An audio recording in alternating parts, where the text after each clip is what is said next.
উপোস মানে না খাওয়া নয়, উপোস মানে শরীরকে সারানোর সময় দেওয়া। একদিন না খেলে শরীর দুর্বল হয়, এই কথাটা কি সত্যি, নাকি উপোসই শরীরকে নতুন করে বাঁচতে শেখায়? উপোস মানে শুধু ধর্মীয় নিয়ম নয়, আসলে এটা শরীরের জন্য একটা রিসেট বাটন। আমরা রোজ রোজ খাই, কিন্তু শরীরকে বিশ্রাম দিই না। উপোসে শরীর প্রথমবার নিজের দিকে তাকায়। খাবার না পেলে শরীরের ডাইজেস্টিভ সিস্টেম একটু বিশ্রাম পায়।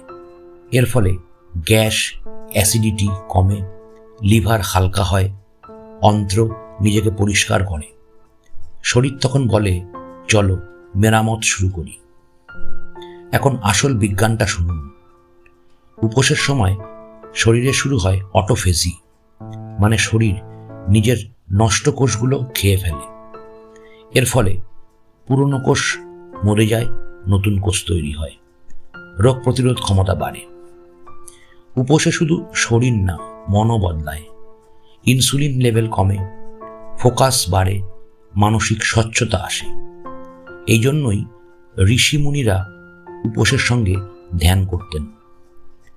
উপোস তাই নিজেকে কষ্ট দেওয়া নয়, এটা শরীরকে বলার মতো, আজ তুমি কাজ করো, আমি একটু থামছি।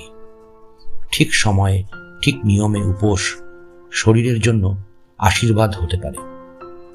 আপনি কখনো উপোস করে ভালো অনুভব করেছেন? কমেন্টে লিখুন।